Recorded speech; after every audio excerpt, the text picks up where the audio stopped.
जय राधा माधव कुंज बिहारी। जय गोपी जन वल्लभ गिरिवरधारी। यशोदानंदन व्रज जनरंजन यमुना तीरावनचारी।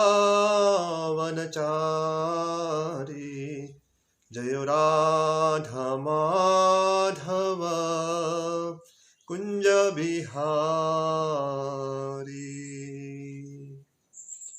ओम नमो भगवते वासुदेवाय। ओम नमो भगवते वासुदेवाय। ओम नमो भगवते वासुदेवाय।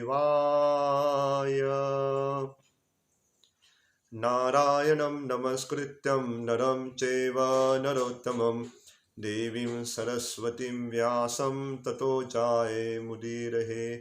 नष्टप्रायेषु अभद्रेषु नित्यं भागवत सेवया भगवती उत्तमश्लोके भक्तिर्भवति नैष्टकी। कृष्णाय वासुदेवाय देवकी नन्दनाय च नन्दगोपकुमाराय गोविन्दाय नमो नमः। नमो विष्णुपदाय कृष्णप्रेष्ठाय भूतले श्रीमते भक्तिवेदांत स्वामिनिति नामिने। नमस्ते सरस्वती देवे गौरवाणी प्रचारिणे निर्विशेष शून्यवादी पाश्चात्यदेशतारिणे। हे कृष्णा करुणा सिंधु दीनबंधु जगत्पते गोपेश गोपिका कांत राधा कांत नमस्तुते।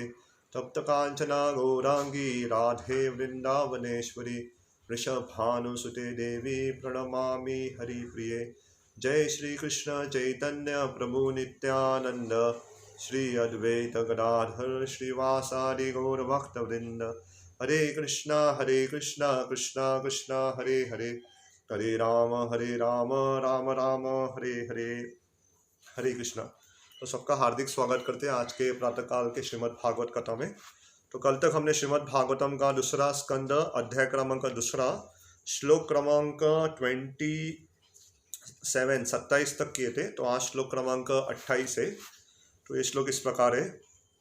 ततो विशेषं प्रतिपाद्य निर्भयस तेनात्मनोपो अनल मूर्ति अत्वरान् ज्योतिर्मयो वायुम उपेत्य काले वाय आत्मनाखम बृहत आत्मलिंगम। ततः thereafter विशेषम particularly प्रतिपद्य by obtaining nirbhaya without any doubt tena by that atmana pure self apaha water anala fire murtihi forms atvaram by surpassing jyotihi mayah effulgent vayum atmosphere upetya having reached there kale in due course of time vayu air atmana by the self kaha eternal Brahat, great, Atmalingam, the real form of the self. Translation and purport by His Divine Grace A.C. Bhaktivedanta Swami Srila Prabhupada. After reaching Satyaloka, the devotee is specifically able to incorporate it fearlessly by the subtle body in an identity similar to that of the gross body, and one after another he gradually attains stages of existence from earthly to watery, fiery, glowing and airy until he reaches the ethereal stage. तो ये सत्यलोक में अलग अलग उल्लेख किया गया है। तो यहाँ एक बार एक जीवात्मा आने के बाद क्या क्या होता है उसके बारे में है। और गोपाल विशेष करके यहाँ लिखते हैं कि ये जो उल्लेख हो रहा है वो है एक भक्त का, ये भक्त के भी लक्षण हो सकते हैं। तो स्पेसिफिकली क्या होता है कि पहले उनको एक शरीर से दूसरे शरीर या एक स्तर से दूसरे स्तर पे पहुंच जाते हैं। और शुरुआती होती है पंच महाभूत में से खास करके जो ये है हमारे पृथ्वी तत्व है। पृथ्वी से आगे जाके जल, जल से आगे जाके अग्नि, अग्नि से आगे जाके उनको वायु तत्व, और आखिरी में होता है उसे आकाश तत्व। तो ये जो पंच महाभूत है या पंच तत्व है उससे उनका प्रगति होती है। तो तात्पर्य देखेंगे तो एनीवन कैन रीच ब्रह्मलोका और सत्यलोका bye dint of spiritual perfection and practice is qualified to attain 3 different types of perfection। तो प्रभुपाद जी शुरुआत करते तात्पर्य कि कोई भी सत्यलोका या ब्रह्मलोका पहुंच सकता है, लेकिन उसके लिए उसे साधना पालन करने की आवश्यकता है, उसके लिए उसे नियम पालन करने की आवश्यकता है। तो अगर ऐसे नियम पालन करेंगे तो वहाँ पे जा भी सकते हैं। ऐसे भगवत गीता में भी उल्लेख आता है कि अगर कोई युद्ध के मैदान पे भी शरीर त्याग करता है, अगर कोई परम गति या वीर गति को प्राप्त करता है तो उनको भी ब्रह्मलोक की प्राप्ति हो सकती है। या अगर कोई सन्यासी अपने धर्म का सही रूप से पालन करते हैं उनको भी ब्रह्मलोक की प्राप्ति हो सकती है। तो यहाँ पे ये पहला भाग हो गया। तो one who has attend a specific planet by dint of pious activity attain places in terms of his comparative pious activities. One who has attend the place by dint of Virata or Hiranyagarbha Vashi is liberated along with the liberation of Brahma. But one who attains the place by dint of devotional service is specifically mentioned here in relation to how he can penetrate into the different coverings of the universe and thus ultimately disclose his spiritual identity in the absolute atmosphere of supreme existence। तो यहाँ पे भी दो अलग अलग स्तर रहते हैं।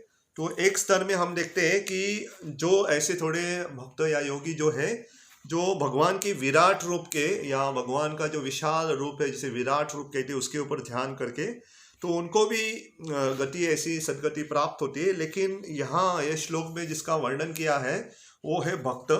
तो भक्त जो पूरे ब्रह्मांड के जो आवरण रहते हैं उससे पार करके वो भगवत धाम भी जा सकते हैं।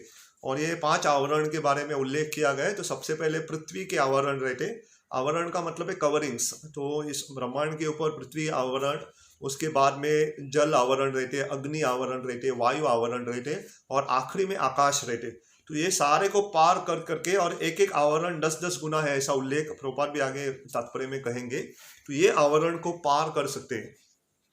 तो according to Srila Jiva Goswami all the universes are clustered together up and down, and each and every one of them is separately 7-fold covered. The watery portion is beyond the 7-fold covering, and each covering is 10 times more expansive than the previous covering। तो उसका जो भाग रहता है वो 7 गुना, जो हम देख रहे हैं उससे 7 गुना रहता है, और एक आवरण के आगे वो और 10 गुना हो जाता है। तो मोटाई में 10 गुना और उसका बीच का जो भाग है 10 गुना रहता है। तो बहुत बड़ा आवरण रहता है। तो हर 7-7 गुना और हर 10 गुने के बाद दूसरा आवरण रहता है। The personality of God to create such universe by his breathing period lies down above the cluster of the universes. The water of the casual ocean is differently situated than the covering water of the universe. The water that serves as covering for the universe is material, whereas the water of the casual ocean is spiritual। तो हमें दूसरा जानना चाहिए कि इस ब्रह्मांड के आवरण के बाद जो, जिसे हम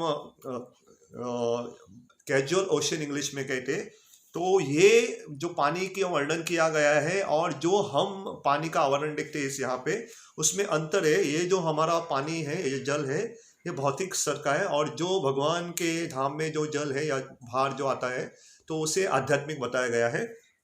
तो ये जो उसे भगवान वहाँ पे लेटे हुए रहते हैं महाविष्णु के रूप में, और ये जल और इसमें थोड़ा सा अंतर है। तो जीव गोस्वामी उसका स्पष्टीकरण करते हैं। तो ऐसा the watery covering mention here is considered to be the false egoistic covering of all living entity and the gradual process of liberation from the material covering one after another is mentioned herein is the gradual process of being liberated from false egoistic conception of material gross body and then being absorbed in the identification of subtle body till attainment of pure spiritual body in the absolute realm of kingdom of God। तो यहाँ पे जो पानी के अलग अलग आवरण रहते हैं, ये हमारे भौतिक और खास करके इसे अहंकार के साथ भी तुलना की गई। तो इस आवरण से हम जब जाएंगे तो सही में हम हमारे वास्तविक स्थिति में या भगवत धाम जाने के लिए स्थित हो जाएंगे। तो ये आवरण के ऊपर जाके हम सही स्थिति में जाते। तो इसलिए सारी भाषा में भी यहाँ पे भी हमारे अलग अलग आवरण रहते, और विशेषता जो जिसे हम अहंकार कहते, तो अहंकार के आवरण से निकलने से ये स्तर पे हम पहुंच सकते हैं। तो भगवत धाम जाने के लिए अहंकार का नाश होना या इस आवरणों का नाश होना बहुत आवश्यक है, या हमें इतनी क्षमता होनी चाहिए कि इस आवरण को पार कर सके। तो शिला Shridhar Swami confirms that a part of the material nature after being initiated by the Lord is known as the Mahat Tattva. A fractional portion of the Mahat Tattva is called a false ego. अभी जो अहंकार, तो ये जो महत तत्व रहता है, तो ये हमें जानना चाहिए कि जो प्रकृति है, तो प्रकृति के एक भाग का उसे महत तत्व भी कहते हैं, और उसका एक भाग है अहंकार। तो ये सारे इस भौतिक जगत का ही एक हिस्सा है। तो अहंकार हो या महत तत्व हो प्रकृति, तो ये श्रीधर गोस्वामी उसके बारे में कहते हैं कि अ portion of the ego is the vibration of the sound and a portion of the sound is atmospheric air. तो ये थोड़ा धीरे से जाएंगे क्योंकि इसे एक बार कहने से सुनने से आप थोड़ा समय लगे समझने के लिए। तो ये अहंकार से जो ध्वनि रहती है, तो या आकाश से हम पकड़ सकते हैं, तो अहंकार के कारण जो ध्वनि रहती है और उसका एक भाग जो रहता है, तो उसका आवाज, तो एक तो रहता है साउंड और इसका दूसरा एक भाग रहता है, उसे कहते हैं जो हवा रहती है एटमॉस्फेरिक एयर, या जो हवा से हम ये ध्वनि जाती है। तो अगर हमें सुनना है किसी को, अगर मैं बात कर रहा हूँ, यहाँ की हवा अगर निकाल दे तो आवाज़ नहीं आएगी। तो वैसे ही ये जो आवाज़ की माध्यम है या जो ध्वनि है वो हवा के माध्यम से जाते हैं। तो इतना ही नहीं, आगे a portion of the airy atmosphere is turn into forms and the form constitute the power of electricity और हीट। तो यही जो भाग है जिसे हम कहते हैं, उसका वो परिवर्तन होके, जो हवा का भाग है वो आगे परिवर्तित होके जिसे अग्नि कहते हैं, या इंग्लिश में उसे इलेक्ट्रिसिटी और हीट। जो अग्नि के दो गुण रहते हैं, एक तो वो रोशनी भी देती है और एक गर्म भी करती है। तो ये अगला परिवर्तन होता है। And the form constitute the power of heat produces the smell and the aroma of the earth and gross earth is produced by such aroma. तो गर्मी से ये आते खुशबू आती है, और खुशबू से आगे आके जो प्रकृति के खास करके जो पृथ्वी तत्व है उसका प्राकट्य होता है। तो ये आगे जाके हमें थोड़ा विस्तार में समझ में आएगा, लेकिन अभी के लिए जानना चाहिए कि ये 5 तत्व जो रहते हैं उसके निर्माण होने के पीछे भी एक बहुत एक सही ये संचालन रहता है कि पृथ्वी के बाद पानी आता है, पानी के बाद अग्नि आता है, अग्नि के बाद कैसे वायु आती है, वायु के बाद कैसे आकाश आता है। तो यहाँ पे तो प्रोपा ने थोड़ा संक्षिप्त में बताया, लेकिन आगे के श्लोक आएंगे, आगे भागवतम में हम जैसी चर्चा करेंगे ये विस्तार में रहेगा कि कैसे क्या कहाँ पे क्या हो रहा है करके, तो किस आवरण से कौन सा आवरण आ रहा है। तो then the coverings of the universe begin. The first stratum of the covering is calculated to extend 80 million miles and the subsequent covering of the universe are respectively fire, effulgence, air and ether, one after another. तो यहाँ पे इसका आवरण का कितना मोटा है उसका भी उल्लेख किया गया है। उसे कहते हैं 80 मिलियन माइल्स, तो 80 मिल जो रहते हैं मिलियंस, उसका माइल है।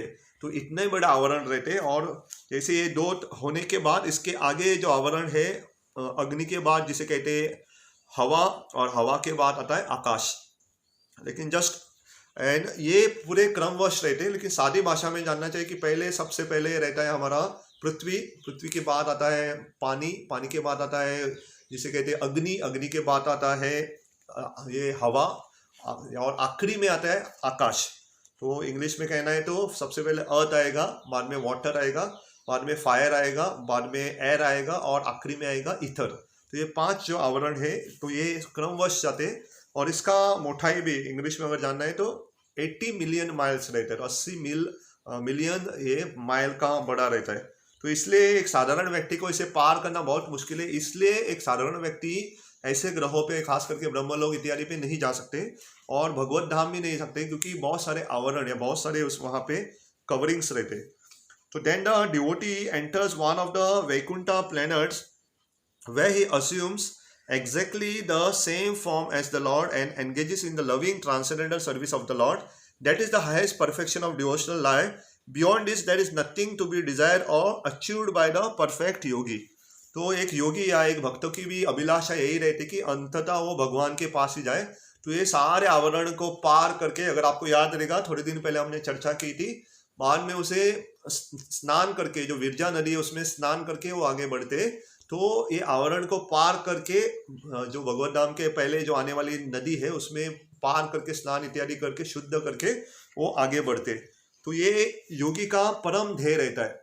तो बहुत बार लोग हमें पूछते हैं कि हमारी क्या अभिलाषा है, हमारी क्या आकांक्षा है, हमें क्या चाहिए जीवन में। तो ये आकांक्षा हमें होनी चाहिए कि इस भौतिक जगत से निकल के हमें भगवत धाम में जाना है। तो ये जिसे चाहिए, जो प्राप्त करने की अभिलाषा रखता है, तो उसके लिए भक्ति मार्ग प्राधान्य रहेगा।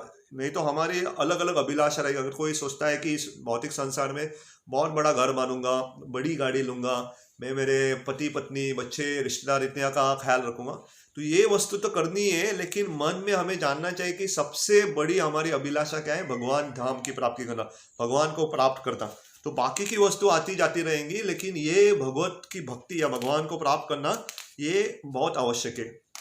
तो आपके लिए मैं एक छोटा सा इसका मैं इस संबंध में एक छोटी सी मैं रहस्य बता सकता हूँ कि इसमें हमारे खास करके जब भक्ति करते हैं तो हम श्री श्री राधा कृष्ण की भक्ति मार्ग का अपनाते। तो राधा कृष्ण भक्ति मार्ग अपनाने के लिए या सहस करने के लिए बहुत सरल विधि दी गई है।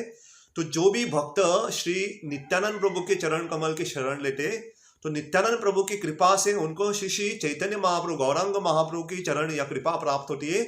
और जिसे गौरांग महाप्रभु की कृपा प्राप्त है उसे श्री श्री राधा कृष्ण की भक्ति सहज प्राप्त होती है।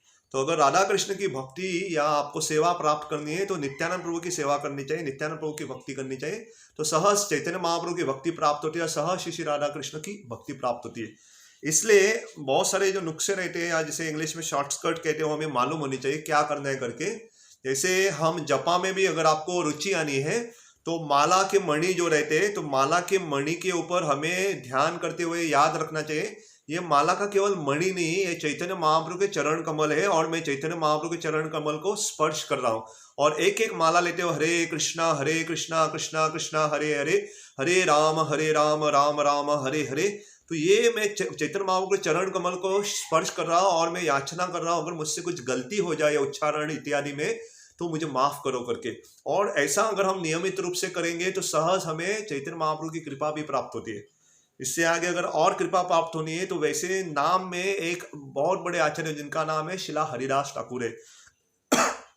तो ऐसा उल्लेख किया गया है कि जो भी हरिदास ठाकुर का स्मरण करता है हम भगवत नाम लेने से, तो सारे उनके जो कलमश है, जो सारी बाधाएं आते हैं भक्ति खास करके नाम स्मरण में, वो चले जाते हैं।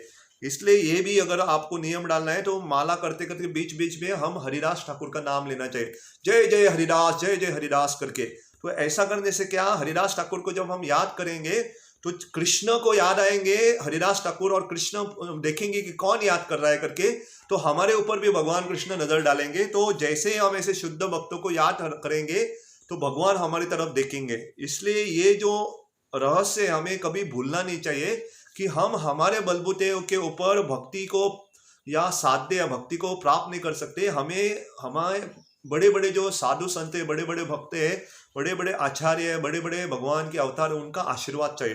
तो ये बहुत बड़ा रहस्य है कि जैसे हम ऐसे भक्तों का आश्रय लेते हैं तो हमें भगवान की कृपा वश या कृपा पात्रता बनते, हम कृपा प्राप्त कर सकते हैं। तो ये हालांकि ये जो श्लोक अभी चर्चा हो रही है खास करके दूसरे स्कंद में और तीसरे स्कंद में थोड़े कठिन लगेंगे, लेकिन हमें पूरा विश्वास होना चाहिए कि ये श्लोक का जब हम उच्चारण उसका हम श्रवण करते हैं तो हमारा शुद्धिकरण भी हो रहा है। और धीरे धीरे तो प्रभुपाद ने अगर चर्चा चल रही है यहाँ पे अष्टांग योगी की, लेकिन प्रभुपाद ने जीव गोस्वामी और श्रीधर स्वामी को यहाँ पे कोट करते हुए कहा है कि ये जो लक्षण यहाँ पे बताए गए भक्त के लक्षण है, क्योंकि भक्त इस आवरण को पार करके भगवत धाम में जाने के लायक हो जाते, क्योंकि वो भगवान की अहंकार रहित सेवा करते। तो अहंकार को बाजू में रखे जो सेवा करते हैं इनके लिए आवरण पार करना बहुत आसान हो जाता है, क्योंकि अहंकार के कारण बहुत हमें कठिनाई होती है। लेकिन अहंकार को बाजू में रखे जैसे हम कुछ कार्य करते हैं तो बहुत सफल हो जाता है। तो कल हमारे बहुत सुंदर एकादशी भी है और आपके लिए एक छोटा सा मैं सरप्राइज भी देने वाला, क्योंकि अहंकार तो सबको रहता है, तो मुझे भी एक थोड़ा सा इसमें समस्या हो रही थी, लेकिन हम छोटा सा प्रयत्न कर रहे हैं ताकि ये जो संदेश, पहले तो मैं यहाँ पे ऑडियो ही करता था, लेकिन आज से मैंने पहली बार वीडियो रिकॉर्डिंग करने का भी प्रयत्न किया है, ताकि ये जो संदेश है वो जन जन तक थोड़ा पहुंचे करके। तो हमारी तो ये क्षमता नहीं है, लेकिन जो भी हमने सुना है, जो भी हमने पढ़ा है, उसे थोड़ी मात्रा में हमें लोगों तक देने का हम प्रयत्न कर रहे हैं।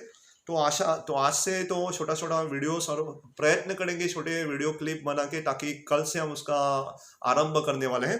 तो ये क्या है कि हमारे पास भगवान के दिए हुए जो भी हमारी क्षमता है, तो उसे भगवान की सेवा में लगाना चाहिए। तो ये एक श्लोक है, मैं और एक श्लोक लेता हूँ, थोड़ा समय है हमारे पास और बाद में हम रुकेंगे। तो श्लोक क्रमांक 29 है ये।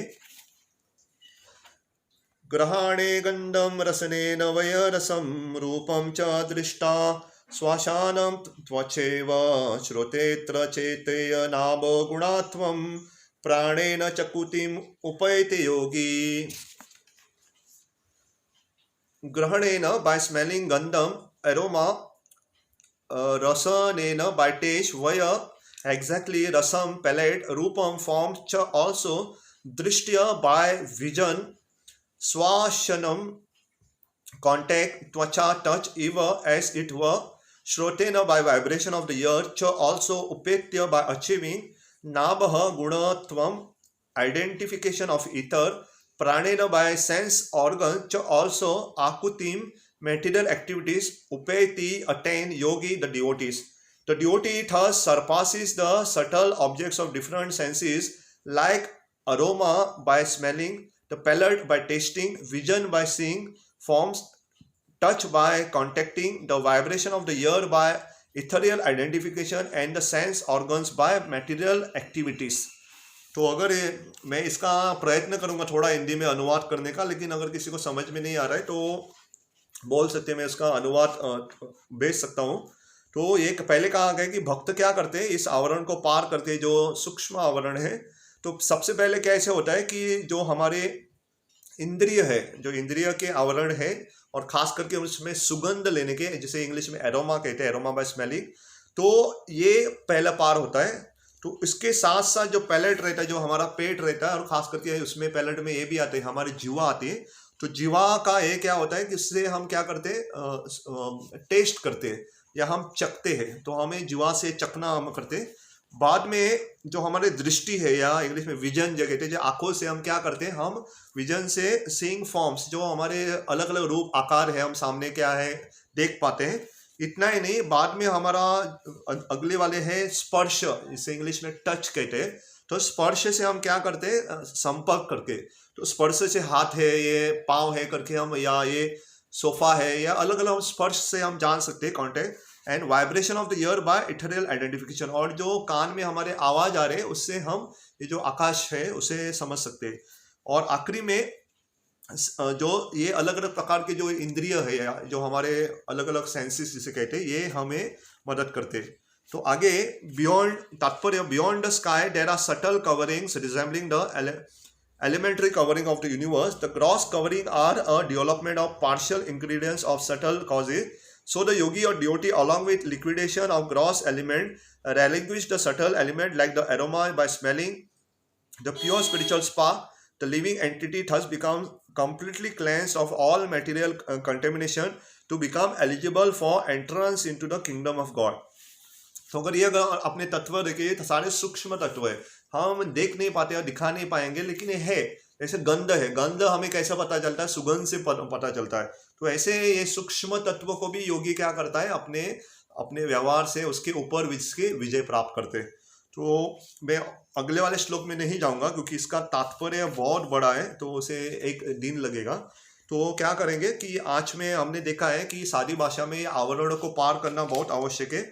और इस आवरणों में भी खास करके हम अहंकार रहित जो होते हैं, तो ऐसे योगी है, ऐसे भक्त जो रहते हैं, इस आवरण को त्याग करके आराम से पार कर सकेंगे। तो इसलिए भगवत गीता में भी भगवान कृष्ण बहुत जगह पे इसका उल्लेख करते हैं कि हमें कार्य तो इत्यादि करने हैं, सारे वस्तुएं करने हैं, कि लेकिन हमें क्या करना है कि यहाँ पे आसक्ति नहीं रखनी। तो जैसे जीसस क्राइस्ट भी बाइबल में कहते हैं कि be in this world not of this world, इस जगत में रहो, जगत के नहीं। वापस मैं कहूँगा, इस जगत में हमें रहना है, लेकिन जगत के बन के नहीं रहना, ये थोड़ा अंतर है। सारी हमारी जिम्मेदारी, सारे हमारे कर्तव्य जो है हमें करने हैं, लेकिन आसक्ति नहीं रखनी है। तो ये बहुत आवश्यक है, क्योंकि आसक्ति रखेंगे, अगर कोई आसक्ति रखता है कि मेरे पास पैसा है, मैंने अभी तक किसी को दिया नहीं, मेरे परिवार का क्या होगा, तो वो पैसा इत्यादि उसे पूर्ण करने के लिए वापस आने पड़ेगा। अगर किसी की आसक्ति है कि मैंने ये नहीं खाया था, वो खाने के लिए वापस आना पड़ेगा। या किसी की आसक्ति है, कुछ भी आसक्ति हम रखते हैं, वही वो कारण बन सकता है हमें वापस इस जगत में खींचने के लिए। लेकिन हमें आसक्ति से विमुक्त होना है। जैसे यहाँ आने से पहले मैं छोटा सा एक उदाहरण पढ़ रहा था, तो ऐसा कहा गया है कि बहुत बार भक्तों के जीवन में जब परेशानी आती है तो हम डर जाते हैं और भगवान से जाके याचना करते हैं और भगवान से कहते हैं कि अरे भगवान मेरी मदद करो, ये समस्या आई, ये परेशानी मुझे है करके मेरी मदद करो, मेरे ऊपर थोड़ी कृपा दिखाओ करके। लेकिन हमें जानना चाहिए कि भगवान को जाके हमें ये नहीं कहना है कि ये बड़ी बड़ी मेरे सामने परेशानी आई हुई, समस्या आई हुई है। उल्टा हमें बड़ी बड़ी समस्या को कहना है कि आपके सामने मेरे भगवान बहुत बड़े हैं करके। तो ये थोड़ा समझना चाहिए कि भगवान को नहीं कहना कि हमारी समस्या है, कि उल्टा समस्या को कहना है कि भगवान है हमारे। तो इसे क्या दर्शाते हैं कि हमें भगवान के ऊपर पूरा विश्वास है, तो समस्या तो बहुत छोटी हो जाती है। और एक मैं उदाहरण दे सकता हूँ कि समस्याओं के बारे में, कि अगर कोई पहली बार बड़े बड़े इमारतों को देखता है, कोई एक बड़े से शहर में जाता है और बड़ी बड़ी इमारतें रहती है, तो सोचता है अरे इतनी बड़ी इमारतें है, तो डर जाता है, तो और सोचता है इतना बड़ा है करके। लेकिन वही व्यक्ति जब विमान में ऊपर से उड़ता है, तो वो इमारतें जब विमान से दिखती है तो छोटी छोटी दिखती है, और वो देखता है ये तो मैच बॉक्स की सामान बहुत छोटी छोटी, वो ढूंढता है कहाँ है करके। तो क्या यहाँ पे बदला हुआ, जब वो नीचे था, इमारत के नीचे है, तो उनको समस्या या इमारतें बहुत बड़ी दिख रही थी। लेकिन जब वो विमान में ऊपर गया तो वही समस्या या वही जो बिल्डिंग्स थी बहुत छोटी लगी। तो हमें भी भगवान की भक्ति में ऐसे ऊपर स्तर पे आना है कि सारी जो समस्या है, सारी जो परेशानी मुश्किलें है, वो बहुत छोटी लगनी रहे। तो परेशानी, मुसीबतें, तकलीफें वो तो वैसे ही रहेंगी, लेकिन हमारी चेतना जो है, हमारा जो स्तर है, हमें बढ़ाना है हमें। और वो कैसे हो सकता है? भगवान के नाम के आश्रय लेके, भगवान का नाम लेके, हरे कृष्णा कृष्णा कृष्णा हरे हरे, हरे राम राम राम हरे हरे। तो भगवान का नाम हम जब लेंगे तो ये जो समस्या इत्यादि है, तो हम वो बहुत छोटी लगने लगे, क्योंकि हमारी चेतना इतने ऊंचे स्तर पे जाएंगी कि ये समस्या उसके सामने बहुत छोटी या मग्न लगेगी। तो आज के श्लोक में जो भी हमने चर्चा की, अगर किसी को समय मिलता है तो बाद में भी पढ़ना चाहिए। तो मैं एक लास्ट उदाहरण लेके रुकूंगा। तो विद्यार्थी, तो हम भी आध्यात्मिक विद्यार्थी है, तो विद्यार्थी का कर्तव्य केवल क्लास में सुनना उतना ही तक ही सीमित नहीं है। विद्यार्थी का कर्तव्य है कि क्लास होने के बाद उसे वापस पढ़ना। तो जो विद्यार्थी टीचर ने पढ़ाने के बाद घर जाके उसे वापस पढ़ता है, वही विद्यार्थी ऐसे रहते हैं जिसे वो तत्व पूरी तरह से, अच्छी तरह से वो समझ पाते हैं। क्योंकि घर में जाके वो जब वापस पढ़ेगा तो उसे अगर कहीं कठिनाई है, कुछ मुश्किलें है, तो पूछ सकता है। नहीं तो केवल एक बार सुनने से कुछ मुश्किलें इत्यादि वो नहीं समझ पाएगा। इसलिए ये भी हमारा कर्तव्य है, हमारी जिम्मेदारी होनी चाहिए कि क्लास होने के बाद थोड़ा उसे वापस पढ़ा जाए, ताकि अगर कुछ समस्या है, कुछ डाउट से, कुछ समझ में नहीं आ रहा, तो उसे वापस पूछ के उसका स्पष्टीकरण कर सकते हैं। तो मैं रुकूंगा यहाँ पे, क्योंकि ऑलरेडी समय हो चुका है।